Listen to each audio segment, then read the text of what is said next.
Čaute, vítajte pri 6. kroku natáčanie Rubikovej kocky. Ako poskladať.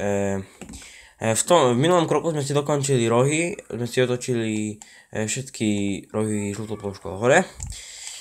No, v tomto kroku si tieto otočíme žltou ploškou hore.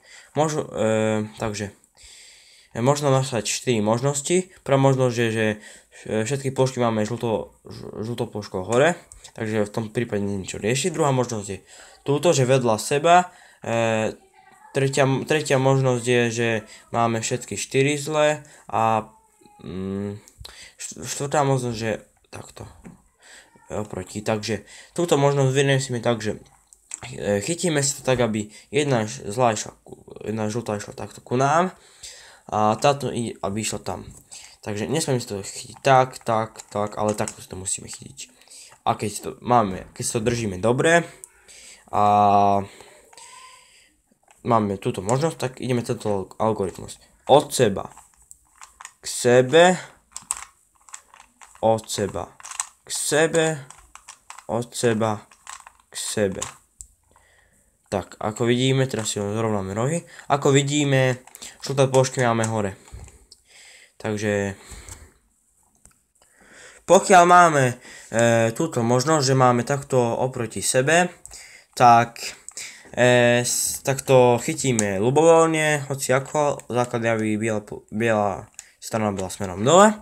Chytíme si ľubovoľne a spravíme tento algoritmus, ten vlastne predchádzajúci algoritmus, je to isté. Takže ideme od seba k sebe, od seba k sebe, od seba k sebe. A tým pádom sme dostali túto možnosť, čo si už vyriešime ako v predchádzajúcom kroku. Takže od seba k sebe, od seba k sebe, od seba k sebe.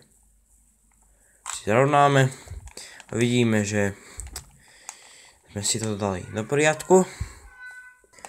Pokiaľ vám vyjde táto možnosť, že máte všetky 4 otočiť smerom hore, tak to tiež chytíte ľubovoľne, spravíte tento algoritmus, že vlastne ten istý algoritmus, čo bol doteraz. Od seba k sebe, od seba k sebe, od seba k sebe a takisto dostaneme túto možnosť, čo vyriešime tak ako prvýkrát, čo som vám ukazoval, tak je od seba k sebe, od seba k sebe, od seba k sebe.